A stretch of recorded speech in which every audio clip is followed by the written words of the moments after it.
Sick children in the city of Franklin are capturing the attention of some out-of-state environmentalists. And these people want to know if there is any connection to toxic sites and the high rate of childhood cancer. As 13 Investigates reporter Sandra Chapman tells us, for the first time, homeowners there are getting testing done. We did the soapy water test here. We saw the bubbles coming up. That's an indicator that you have gas coming out. Digging into the soil could provide some answers for the Phillips family and 22 other families living in Franklin. We're going to stick a probe in the soil and see if we can detect any volatile organic contaminants, which could be indicative of a groundwater plume. In 2015, 13 Investigates first discovered nearly half of the children diagnosed with cancer in Johnson County lived or spent significant time in Franklin. Ronald Phillips' daughter, Sydney, was diagnosed with leukemia.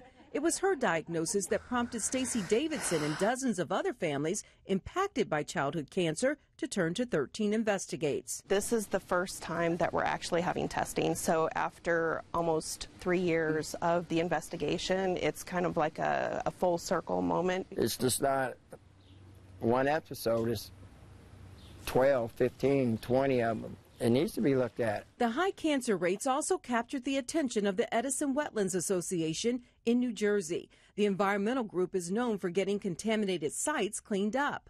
A team from Edison Wetlands spent Wednesday in Franklin testing more than a dozen homes for vapor intrusion from toxic chemicals potentially leaching from contaminated sites miles away. Nobody should have to feel unsafe in their homes from industry's toxic assaults. So we're looking to develop a baseline of data that was never done before. Old records from the Indiana American Water Company claim toxins flowed from the old Franklin Power Products and Amphenol site into the Webb well field. Amphenol denies it was the source. According to Edison Wetlands, the site was even evaluated as a possible Superfund site in the 80s. The extent of the groundwater plume really hasn't been determined. They had a leaking plating room floor. They had a leaking sewer line that discharged these toxic chemicals directly into the groundwater and into the soil.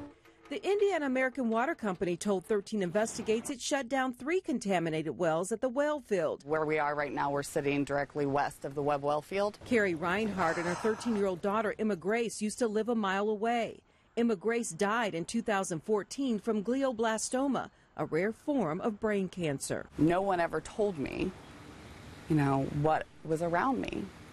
So I just hope this helps move that process forward. The Indiana Department of Health conducted a short investigation and ruled the number of children diagnosed with cancer in Franklin and Johnson County was, quote, statistically insignificant. Edison Wetlands says the investigation didn't go far enough. It's not just a numbers game. Human health effects don't occur in a vacuum, and you have to look at both the environment that a child or an adult lives in. The push for testing doesn't end with this visit. Edison Wetlands has also started a petition at change.org trying to get the EPA to oversee and pay for testing for more families in Franklin, John. Okay, so they've started a petition. Is it getting support? Actually, it is. So far, they have about 8,000 signatures. Just minutes from now, Edison Wetlands will hold a community forum at Compass Park in Franklin to talk about the importance of the testing and those contaminated properties. Yeah, we're actually at that meeting tonight, and we're going to have a report on what happens on Eyewitness News at 11 o'clock tonight.